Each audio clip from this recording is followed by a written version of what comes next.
Hello everyone, this is Alka Shuran. Welcome to high study. आज हम करते हैं जो हमारे सेल का पार्ट थर्ड है, वो जो हमारा सेल ऑर्गेनीज वाला टॉपिक जो रहता है उसको आज हम कवर करने वाले हैं।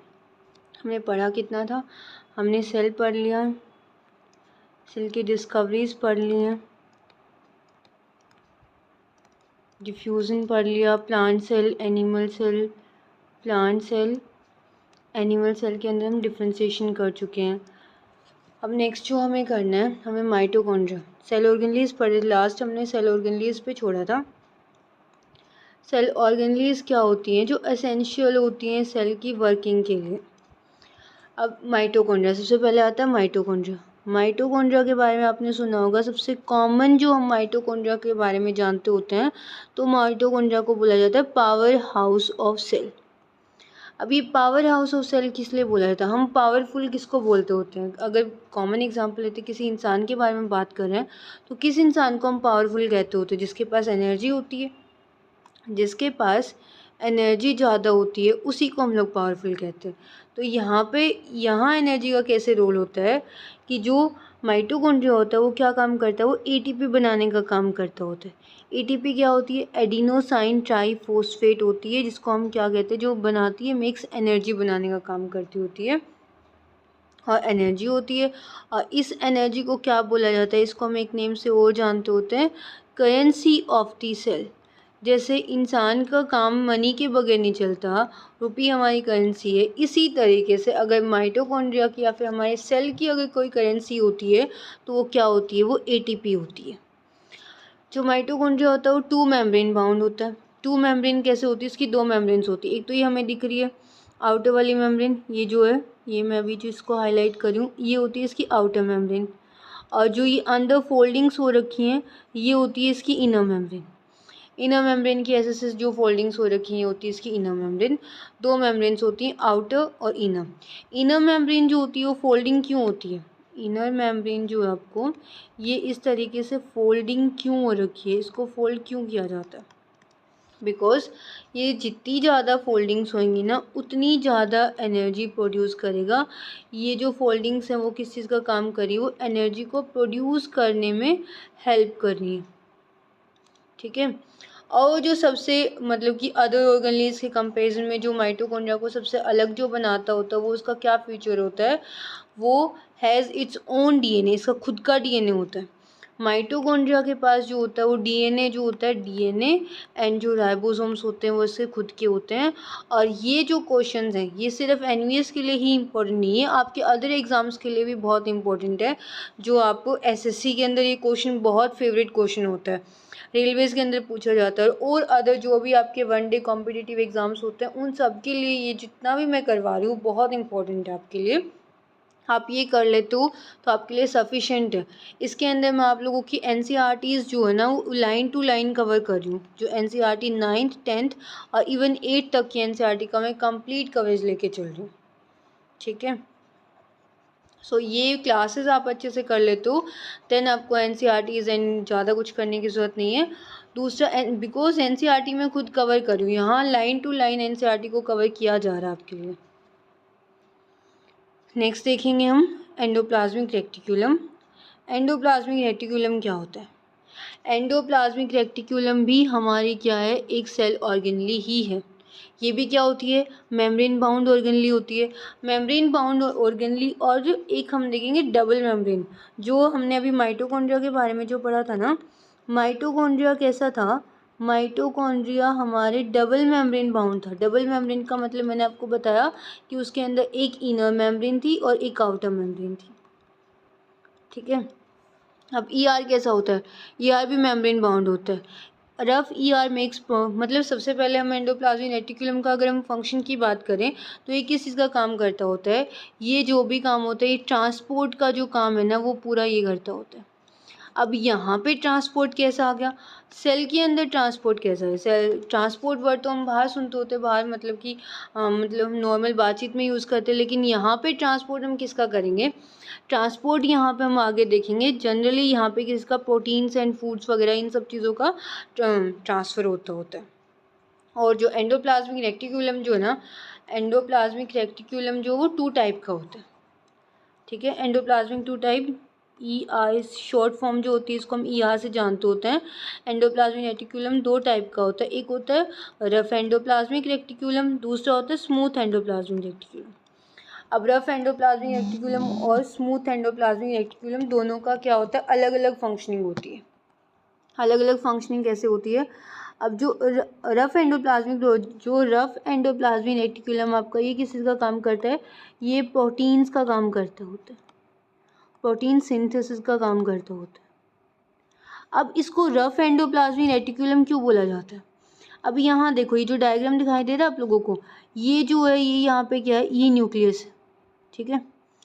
इस न्यूक्लियस के साथ में ये आपका न्यूक्लियस है, इस न्यूक्लियस के साथ में ये क्या हो रखा है, ये आपका एंडोप्लाज्मिक रेटिकुलम अटैच हो रखा है। दिख रहा है आपको, यहाँ पे लिखा हो रहा है एंडोप्लाज्मिक रेटिकुलम अटैच हो रखा है। दूसरा यहाँ पे रफ क्यों बोला गया, हम बात इसी की कर रहे थे। यहाँ इसको रफ इसलिए बोला गया बिकॉज इसके साथ में क्या होते हैं, आपके राइबोसोम्स जो होते हैं वो अटैच्ड होते हैं, राइबोसोम्स अटैच होते हैं।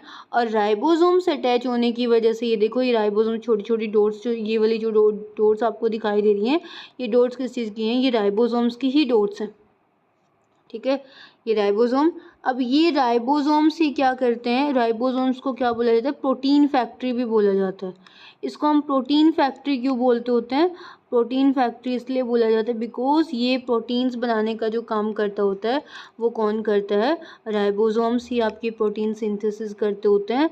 और इसी वजह से हमने यहाँ पे बोला कि जो रफ एंडोप्लाज्मिक रेटिकुलम होता है वही प्रोटीन सिंथेसिस का काम करता होता है। ये देखो, जो राइबोसोम्स और जो RER जाना ही इसलिए जाता होता है बिकॉज ये प्रोटीन की सिंथेसिस करने में हेल्प करता होता है। अब यहाँ देखो दूसरा, फिर हमने बात की थी कि स्मूथ एंडोप्लाज्मिक रेटिकुलम क्या करता होता है, SER जो है स्मूथ एंडोप्लाज्मिक रेटिकुलम, इसको क्यों बोला गया है, बिकॉज जो स्मूथ एंडोप्लाज्मिक रेटिकुलम जो ये ऐसे ही होता है बट उसके ऊपर क्या होता है, उसके ऊपर कोई भी वहाँ पे राइबोसोम्स की प्रेजेंस नहीं होती। जो राइबोसोम दिख रहे हैं वहाँ पे नहीं होते, किसके अंदर नहीं होते, SER के अंदर नहीं होते। उसका जो सरफेस होता है ना वो स्मूथ सरफेस होती है, उसके ऊपर ऐसी डॉट्स हमें नहीं दिखाई देती। और डॉट किसकी हैं, ये आपकी जो डॉट्स हैं ये किस चीज़ की हैं, राइबोसोम्स की डॉट्स हैं, ठीक है। अब इसका काम क्या होता है, ये मेन काम इसका क्या होता है, फैट्स का काम करता है, फैट्स एंड लिपिड्स की formation, fats and lipids ribosomes, हाँ फैट्स एंड लिपिड्स का काम करता होता है, ठीक है। फैट एंड लिपिड्स की सिंथेसिस करता है, फैट बनाता होता है और लिपिड बनाता होता है। वहीं पे इसके अंदर, अब यहाँ देखो, इसके अंदर राइबोसोम्स एब्सेंट होते हैं जिस मैंने समझाया। और इसके साथ साथ में SER का जो एक और मेन फंक्शन, और जिस इस वाले फंक्शन पे है ना आपको क्वेश्चन डेफिनेटली देखने के लिए मिलेगा, और ये क्वेश्चन है ना डायरेक्टली पूछ लिया जाता है कि ये मतलब इस टाइप से आएगा। पहले मैं आपको फंक्शन बताती हूँ। SER का एक और जो फंक्शन होता है वो क्या करता है, डिटॉक्सिफाई करता होता है ड्रग्स को। ये क्वेश्चन बहुत फेवरेट क्वेश्चन है, ठीक है। डिटॉक्सिफाई ड्रग्स को करता है, कैसे करता होता है कि SER के अंदर जो भी ड्रग्स वगैरह होते हैं, अब यहाँ पे उसको डिटॉक्सिफाई करने का काम कौन करता होता है, SER करता है। अब ये क्वेश्चन कैसे आएगा, डिटॉक्सिफाई करने का काम कौन से वाली ऑर्गेनली का होता है, इस टाइप से question, which of the following organelle detoxify the drugs, इस टाइप से आपका क्वेश्चन आएगा। देन वहाँ पे ऑप्शन में मिलेगा आपको RER, राइबोसोम्स मिलेंगे, आपको SER मिलेगा। देन SER इसका जो है वो करेक्ट आंसर है। अब देखो यहाँ पे रफ एंडोप्लाज्मिक रेटिकुलम क्या करता होता है, प्रोटीन्स बनाने का काम करता होता है, राइबोसोम्स इसमें प्रेजेंट होते हैं। वहीं पे स्मूथ एंडोप्लाज्मिक रेटिकुलम क्या करता है, फैट एंड लिपिड्स को बनाता होता है, और राइबोसोम्स इसमें एब्सेंट होते हैं। ये मैंने समझा। इसके टाइप्स हैं, ये याद करने की ज़रूरत नहीं, आपको पता होना चाहिए। इसमें लॉन्ग ट्यूब्यूल्स होते हैं, इसमें वेसिकल होते हैं, सिस्टर्ने होते हैं। सिस्टर्ने यहाँ पे किसको बोला गया है, ये जो इसकी ये जो फोल्डिंग्स है ना इस टाइप की, ये ऐसे ऐसे जो फोल्डिंग्स है ना, इन फोल्डिंग्स को ही सिस्टर्ने बोला गया। दूसरा क्या होता है, attach to plasma membrane on one side and outer nuclear membrane on other side. एक साइड पे ये क्या होता है, एक साइड पे आपकी प्लाज्मा मेम्ब्रेन के साथ में अटैच होता है, और ये जो यहाँ पे मैंने बताया था, ये दूसरा यहाँ पे किसी से अटैच हो रखा है, दूसरा ये यहाँ पे आपके न्यूक्लियस से अटैच हो रखा है, ठीक है। मतलब कि न्यूक्लियर की मेम्ब्रेन के साथ में अटैच होता है, इधर से न्यूक्लियर की मेम्ब्रेन से अटैच होता है, और इधर से जो होता है एक साइड से जो होता है वो किसकी मेम्ब्रेन से अटैच होता है, वो सेल प्लाज्मा मेम्ब्रेन से अटैच होता है। नेक्स्ट इसके फंक्शंस ही हो रहे हैं। आर जो ट्रांसपोर्ट करता है, ट्रांसपोर्टेशन का काम करता है किसके बीच में, साइटोप्लाज्म और न्यूक्लियस के बीच में, या नेटवर्क बनाता होता है। प्रोटीन्स एंड लिपिड्स जो होते हैं act as a hormone and enzymes in area. Rough endoplasmic reticulum के अंदर प्रोटीन्स एंड लिपिड्स किस चीज़ का काम करती होती हैं, हार्मोन्स का काम करती है और एंजाइम्स का काम करती होती हैं। आर क्या करता है, प्रोटीन सिंथेसिस करता है। SCR क्या करता है, फैट एंड लिपिड्स की सिंथेसिस करता होता है। आया समझिए, एक तरीके से जो मैंने भी समझाया था उसकी समरी होती है। डिटॉक्सिफिकेशन करेगा प्रोटीन्स की एंड ड्रग्स की। आया समझ। नेक्स्ट जो है वो हम पढ़ेंगे गोल्जी एपरेटस के बारे में, या फिर गोल्जी बॉडी भी कहते होते हैं।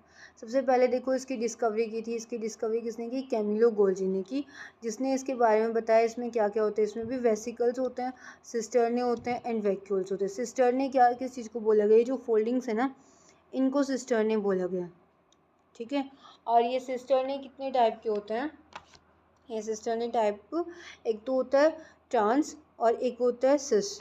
अब ये वाला जो है ना, यहाँ देखो ये जो है ये आपका सिस फेस है।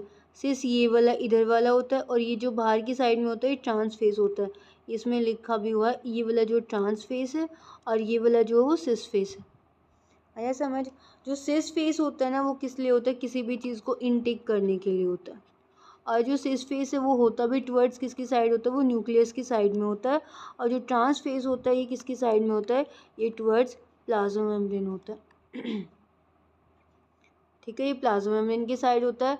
और दूसरा ये किसी भी चीज़ को इनटेक करने का काम करता है। कोई भी फूड्स वगैरह जो भी चीज़ें होती हैं सेल के अंदर वो इनको इनटेक करने का काम इसका होता है, और उसको लीव करने का काम, उसको छोड़ने का काम जो होता है वो किसका होता है, वो आपका ट्रांस फेस का होता है। आया समझ। जो इनटेक वाला जो सिस वाला फेस है वो किसकी साइड पे होता है, वो टुवर्ड्स न्यूक्लियस होता है। और जो ट्रांस फेस होता है वो टुवर्ड्स प्लाज्मा मेम्ब्रेन होता है। इसका फंक्शन क्या होता है। अब गोल्जी एपरेटस का काम क्या है। अब यहाँ पे ये क्या काम करता होता है, ये स्टोर करता है खाना वगैरह, प्रोटीन्स वगैरह स्टोर करता है। एंड मॉडिफिकेशन ऑफ पैकेज, मतलब जैसे अब यहाँ देखो ER क्या कर रहा था, ER ने प्रोटीन्स को बनाया था। ER आपका प्रोटीन्स को सिंथेसिस करने का काम कर रहा था। बना दिया मतलब आपने खाना बना दिया। उसके बाद खाना बनाने के बाद आपको खाना कहीं लेके जाना है।